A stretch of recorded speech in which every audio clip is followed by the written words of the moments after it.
તો હવે કેટલીક વિગતો અમે આપના સુધી પહોંચાડવા જઈ રહ્યા છે કે જ્યાં વરસાદની ઘટ છે ત્યાં શું સ્થિતિ થઈ રહી છે।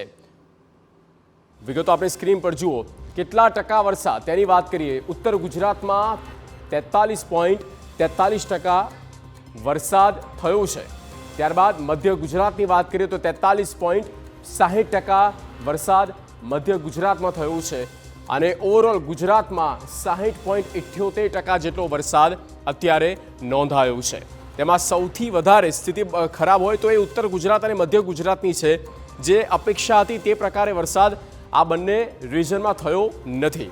હવે વાત કરીએ ઉત્તરમાં ડેમની સ્થિતિ શું છે તો કુલ ડેમ છે 15 અને સંપૂર્ણ એક પણ ભરાયા નથી। જળ સંગ્રહ ડેમમાં 27.76% જેટલો અત્યારે થયો છે।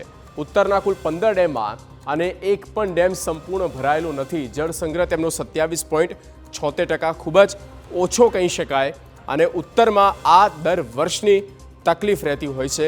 હવે વાત કરીએ સેન્ટ્રલ રિજન એટલે કે મધ્યની વાત કરીએ તો મધ્ય ગુજરાતમાં કુલ 17 ડેમ છે અને તેમાં એક સંપૂર્ણ ભરાઈ ચૂક્યો છે અને અત્યારે જળ સંગ્રહ એવરેજ જે છે વોટર એવરેજ જે છે તે 42.38% જેટલું અત્યારે થયું છે।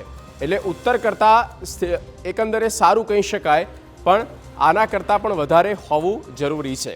તો આ પરિસ્થિતિની વચ્ચે અત્યારે હાલમાં ઉત્તર ગુજરાત અને મધ્ય ગુજરાત છે અને આવનારા સમયમાં જે આગાહી કરવામાં આવી છે જોવાનું છે કે ડેમની સ્થિતિ આગામી સમયમાં થાય છે શું।